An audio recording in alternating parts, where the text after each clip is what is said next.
This is the best moments of the Barbecue Central show in 10 minutes or less. Ever wish you could re-listen to your favorite interview or segment? Do you enjoy hearing older shows for the first time in years? Then the best moments of the Barbecue Central show in 10 minutes or less is just what you need. Thanks for listening and enjoy the show. Greetings, everyone. Welcome to another edition of the best moments of the Barbecue Central show in 10 minutes or less.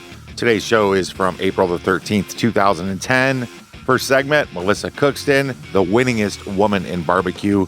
She is in talking Greg all things Memphis Barbecue Network. Second segment today is a little bit different. It is actually one of Greg's past giveaway segments, but Billy Do-Rag Carroll happened to be in studio. I find it very entertaining, and hope you do too. Let's get right to it. Here is Greg and Melissa Cookston from April the 13th, 2010.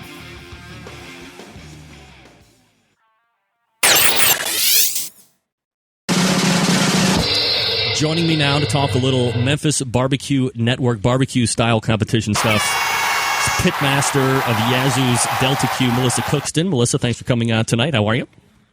Fine. Thanks for having me. Oh, certainly my pleasure. By the way, Melissa, we have another competitive barbecuer just sitting in on the show tonight from Nashville, Tennessee. It's Billy Carroll from Do-Rag Barbecue. How you doing, Melissa? Fine. How are you, Billy? Doing well, thanks. All right, so Melissa, let's go ahead and give you a quick little resume for the folks that might not be as familiar with Yazoo's Delta Q. 2009 Memphis Barbecue Network champion, 2008 Memphis Barbecue Network Team of the Year, 2008 Memphis Barbecue Network Rib Team of the Year. So safe to say that you guys have some footing in the old MBN network area? Yes, sir. We've been around a while. So how do you actually get started in the competition barbecue? I actually married in the competition barbecue. My husband had been competing for 12 or 13 years when we got married, and he was more of a throw it on the grill and maybe it'll be done when the judges come by. I'm a little more meticulous, OCD is what he calls me. So I decided to kind of take things in hand and kind of took the team over, if you will. I was going to say, so you actually removed the husband from the cook team instead of the husband removing the wife. Yeah, well, he calls himself the night cook. What does that mean exactly? I make him stay up all night with a hog in the shoulders while I go get some sleep. I think we have a term for that in competition barbecue circles. We call that pit bitch. That's right. Nice. Well, that's a very good job on your part. So now, regardless of sanctioning body, barbecue continues to be kind of a male-dominated sport. You said you married into it, but when you started out, when you actually took the reins over from your husband, did you feel any extra added pressure having to work harder than your male counterparts in order to kind of gain their respect initially? Well, not so much, because even after I took the reins, all I heard at the award ceremony was "Way to go, Pete," which nice. I'm a very competitive woman, so that just drove me harder to prove myself. But it is a male-dominated sport, and I really just don't pay any attention to it anymore. I've kind of gotten over that hurt feeling time period. Well, I'd imagine that kind of given the success over the past couple of years, that's probably kind of died down. Was there a specific point? Does Pete still getting the cat calls at the? He still does. He still does. It doesn't matter, who makes the rub or whose sauce it is or who does what. Like I said, it's a male-dominated sport, and they always look at the guy. They always ask the guy questions. They'll hand him blind boxes while he's got his hands in the rib cooker, and act like I'm not there. So, but that's okay. I don't care as long as I get the big check, right? From what I've heard from people in the MBN network, the big checks are really what it's all about in the end, right?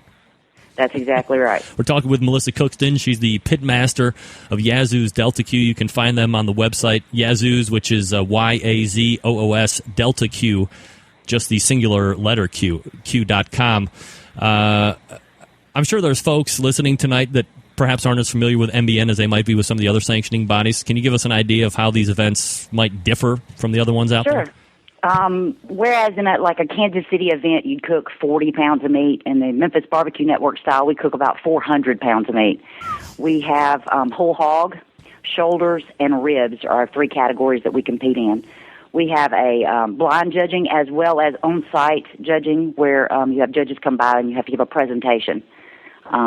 presentation is always fun. You get to talk about your barbecue, which is what I love to do. And then you have finals judging, which is done on site, where 4 judges come by at one time. And that's to see who's the best of the best between the hog, shoulders, and ribs. Is there a reason why chicken and brisket have been left off that thing, and it's just all about the pork over there? It's just the way it's always been done? Yeah, I mean, when in Memphis, we typically cook pork barbecue. I mean, that's Memphis barbecue, and it goes back to, the old days of Rendezvous, and some of those guys that have been around forever. It's all about pork here in the Memphis area. So we kind of leave the chicken and brisket out, and strictly stick with the white meat of pork. Now, I would imagine that when you're actually going out to get a whole hog, I mean, that's got to be a substantial cost all by itself, right? It is, and we use a certain breed of hog, which is even more expensive.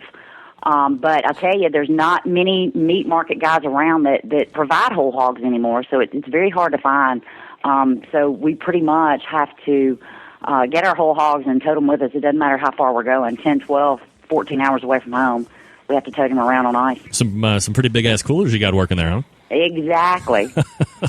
Now, aside from the cost of the meat, one of the other things that I've heard some of the MBN competitors is the fact that not only is it a lot for the meat, but just the event itself. You go to some MBN events, big setups, big competition scenes. You got the whole built-up thing with like picket fences and all that good stuff. I mean, there seems to be a lot of cost going in just to get your foot in the door before you actually have the opportunity to even sniff a check.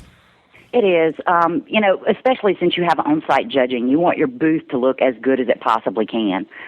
So there's a lot of expense up front for your fence and your decor package is what I call it. But MBN contests are very expensive in themselves to do. If I'm close to home, it costs me about $1,800 to cook an MBN event. $1,800? Per event, yes, sir. Oh, my God. And that's if I have to have a hotel room out of town, that adds up even more, along with the gas, of course. So it can get expensive. Yeah, I guess the thing that is rambling around in my mind right now is what does the whole setup, or as you said, the home decor package, what does that have to do ultimately with how you're cooking and how it tastes in order to get your check? It doesn't, but we are judged on area and personal appearance. So you want to get all of those scores that you can possibly get as well as, of course, the appearance and the flavor and the tenderness of the product. So it's all in the scoring. And, it's a lot of fun. There's nothing like the rush that you get when they bring you that piece of paper that says you made finals. Mm-hmm. That adrenaline rush that comes at that time, there's nothing like it on any other circuit. So given the fact that you're cooking, a whole hog and then some additional meat as well, are you using multiple cookers, different sizes to accommodate those? Oh, yeah, definitely. We have 4 cookers that we use for every competition for the 3 categories. What do you use? Backwoods smokers. All Backwoods smokers? All Backwoods. What do you like about the Backwoods smokers from some of the other brands that are out there that are similar? Well, number 1, it's a water cooker, so I like cooking with moist heat. Number 2, the Backwoods are so consistent. I know that if I put 18 briquettes of charcoal in that competitor and 2 chunks of wood, that it will raise the temperature exactly 5 degrees. Every time, all day, whether it's snowing or whether it's a 107-degree heat index. It'll do it every time, all day. Because consistency is still extremely important in competition. I was going to say consistency, regardless of sanctioning body, seems to be key. Yeah. Have you ever cooked in other sanctioning bodies? If so, what are some of the other ones you dabbled in? Yeah, well, we started cooking Kansas City last year. Absolutely love it. So we're actually going this weekend to cook in Lula, Mississippi, in a Kansas City event. But the Kansas City organization, everybody in it is so nice, and it is a lot more relaxing. And of course, the cost is not a fourth of what it would cost to do an MBN contest. So it's a lot of fun, and we've really enjoyed meeting new barbecue people. Is it different to mess around with that kind of a garnish side versus decking out the whole pit with the splayed hog and the apples and all that other stuff, and just kind of working on the parsley or the lettuce aspect? There's really no difference to me. I mean, once I learned how to make a parsley box, like I said, I'm a little OCD, so I had to cuss it into shape the first 3 or 4 times I tried. And that's very important, the cussing into shape of the blind boxes, whether you're on Memphis or the Kansas City side.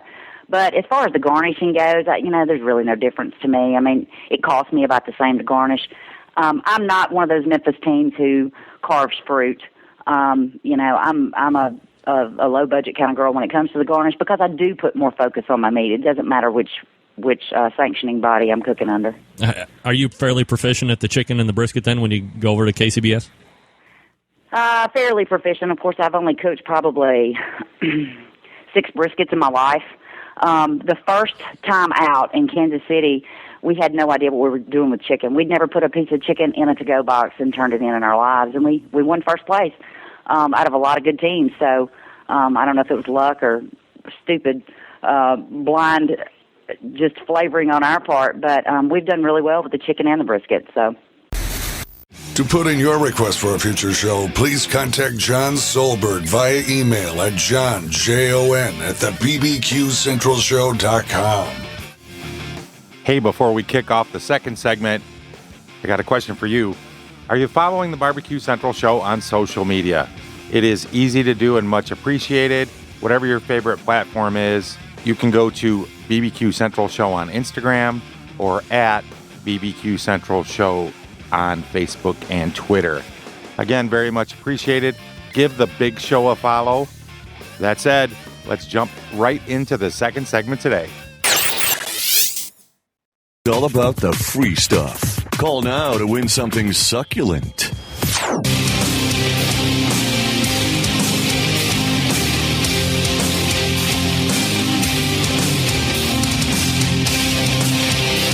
All right, we are back. It is the Barbecue Central Show. I'm your program host, Greg Rempe. Sitting alongside me, Billy Do-Rag Carroll. How's the show? Good. Good? Yeah. Enjoying yourself? Oh, man. Yeah, the staff took me back and checking all the controls out and all this. Did Man. you go through the Wall of Fame? Oh, yeah. Nice. That's amazing. Oh, yeah. Amazing. Amazing. Amazing is it? And all the cookers you got out here. I mean, oh, yeah. Where do you get all this stuff, man? People just send it. Always Wow. trying to get on my good side, but it's not going to work, man. All right, let's go ahead and get a winner. Well, we'll start getting winners here. We go to area code 651, Barbecue Central Radio Show. Name and where you're calling from. Hi, my name is Patrick, and I'm from Minneapolis, Minnesota. Patrick from Minneapolis, Minnesota, the barbecue capital of the world. Absolutely. Whoa. Man, how's it going out there? Pretty good. The snow finally thawed out, and we're warming up. Great. Now, you're obviously calling in because you want free stuff, and that's what it's all about. You are first one in, so here's what we have. We have a Whiskey Bent Barbecue T-shirt if you want. We also have an Early Times bourbon T-shirt sitting by me, Billy Carroll, right here in studio. Whiskey, right. Whiskey, sorry. Whiskey. And then we also have frog mats. We have the the wine-infused oak wood from Barbecue Greenleaf Barbecue, and the Cosmos Q Injection Pack, a veritable cornucopia of prizes for Patrick to choose from in Minnesota. So go ahead. I would like to try out the Cosmos Injection Pack. The Cosmos Injection Pack. All right, very popular. Nice pick. Yeah, it's a great pick. No doubt. I was hoping to get that. Yeah, you get the take-home prize. You don't win anything for being here. You get the prize for you, Billy, is that you're here. Oh, yeah, of course. Right. So, Patrick, you're going to get the a tester of brisket, the pork rub, and then, of course, the chicken soak. So all you need to do is email me your shipping information, bbqcentralradio@gmail.com, and we'll get you hooked up. Awesome. Thank you very much. I appreciate it. All right, man. Thanks for calling in tonight. Beat it. Lucky guy. Of course. Man. I mean, you can't do anything without gracious sponsors. Giveaway sponsors. I Right. guess. Yeah, right. so Cosmos is down. So we have the Greenleaf Barbecue left. We have Frog Mat. You know what Frog Mat is, right? No. No? No. Frog Mat is the it's a how do you describe it? It's like a grill grate overlay. It's a special nonstick type material. So if you do like a lot of delicate foods, like fish, for instance. Fish. I do barbecue. I don't do delicate. No delicate foods? No. What about for like lady friend? Like delicate stuff? No? McDonald's. McDonald's? Yeah. Supersize? McRib. Hey, lady. How about a McRib? Nice. Frog Mat, Greenleaf Barbecue. What was the other one I said? We got the T-shirt, Whiskey Bent T-shirt, and your T-shirt. Early Times whiskey. That's right. Isn't it Kentucky? Well, yeah, but That's bourbon. well, Dude, you got to know what you're talking about. it says whiskey. Bourbon whiskey, but Okay. it's really bourbon. Okay, all right. I mean, Jack Daniels is whiskey. I know that. 'Cause that's Tennessee. It's not Kentucky. Okay. Kentucky is bourbon. I stand corrected, Greg. I'm telling you. Get it together, Buster. Get it together, Buster. This could be your first and last time in the Barbecue Central studio. How do you not know what the difference is? They just sponsored me a couple of months ago. You know. Remember, here's something. Take this nugget with you.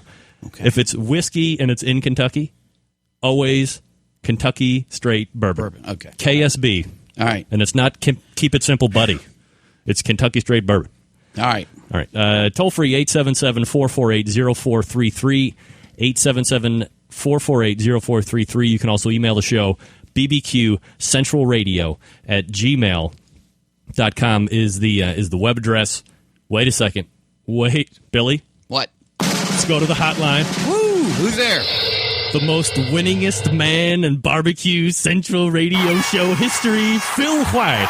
BOS. From Huntsville, Alabama. Phil, how's it going tonight, buddy? Man, doing good. Y'all sounding good. Phil, say hello to Billy Durag Carroll sitting in the palatial Barbecue Central Radio Network studios. What's up, Billy? How's it going, Durag? Hey, going good, BOS. How you, brother? Man, doing good. You coming to Whistle Stop? No, man. I'm going to be down in, where am I going? Anderson, South Carolina for the ABA cook down there. I'm going to have to miss that one. Okay. Well, we'll catch you down the trail. You carry on for me there, brother. I'll try it. I got to be honest, guys. I'm feeling a little left out since I don't have that wacky Southern drawl. Well, hey, what can I say? Yeah, me too. Yeah. Here's what I can say. Phil, do you want a Early Times bourbon whiskey T-shirt? I will certainly take one. All right, and you're, what are you, 3 or 4X? Single X, I know. Won. You're a funny guy, I Greg. won. Extra large for Phil Wine. You can do that, right, Billy? Yeah, I can do that. All right, Billy's going to get you a T-shirt. Phil, go ahead and shoot me your shipping info, and I'll relay it to Billy before he leaves. All right. Appreciate it, Billy. Hey, you want me to autograph that for you or anything there, Phil? Yeah, do that. All right, brother. Put a little autograph on it. You got it. To FIL, right, Phil? Yeah. All right. Phil, thanks for calling in tonight, buddy. Beat it. Nice guy. No, man. Nice guy. I'm telling you, I think he worked. He's got a flea market stand. He's selling all this stuff. I did total the amount of stuff that he has won, and it was somewhere in the neighborhood of like, I don't know, he's won every prize. Wow. So you multiply that with a factor, I think it's like $6.75 worth of prizes. Incredible. The all-time winner. Did he have to fill out like a W-2 or something like that for that? He might have to. I certainly don't. All right, great. I'm not about to claim any tax knowledge or whatever, Phil. Consult your tax professionals. It's almost tax day, right? We're here to give advice, but we're not here for you to take our advice. Okay. Is basically what we're saying here. So, all right. So, Phil wins a T-shirt, and Patrick from Minneapolis, Minnesota wins Cosmos Q. It doesn't get any better than that, I don't think. Billy, you're going to stick around and do a little bit after dark with me? I got nowhere to go, man. Hey, you know what I say? When there's nowhere to go, that's awesome. I'm in Cleveland. Well, I apologize for that. I don't know what you want me to tell you. It's a great town. It's not my fault, and you can't blame me for it. This is Brian Mayer. All right, here we go. Let's do a quick You are listening to intro out here. Intro out. Let's do a quick outro, and then we'll break for news here at the top of the hour. We'll come back with a little After Dark segment on Billy Carroll, Do-Rag. Do you want Billy or Do-Rag? Whatever. Boo-Rag. Dude, I answered anything. Billy. No, man, come on. Work with me. I'll work with you. All right, we're going to step away for a quick break. Thanks to Melissa Cookston from Yazoo's Delta Q. Yazoo'sDeltaQ.com is their website. Also, Derek Rich is monthly contributor for talking about some really cool grill stuff for the upcoming 2010 grilling season. Stand by for news, and then After Dark with me and Billy. You're listening to the Barbecue Central Show. You're listening to the Barbecue Central Show. And there it is from April the 13th in 2010. Billy Carroll, Billy Do-Rag Carroll. What a great in-studio guest. And you can never argue with the fact that Melissa Cookson, just badass pitmaster. But you just can't argue that. Anyway, you want to hear the rest of the show, go to the bbqcentralshow.com. That's the bbqcentralshow.com. There will be a link in the show notes to take you to this entire episode. Lots more information in it for sure. While you're there, as always, I will ask that you subscribe to the Barbecue Central Show via podcast. Never miss an episode of this show or the Really Big Show again. Until next time, I'm your host, John Solberg. I look forward to talking to you again soon.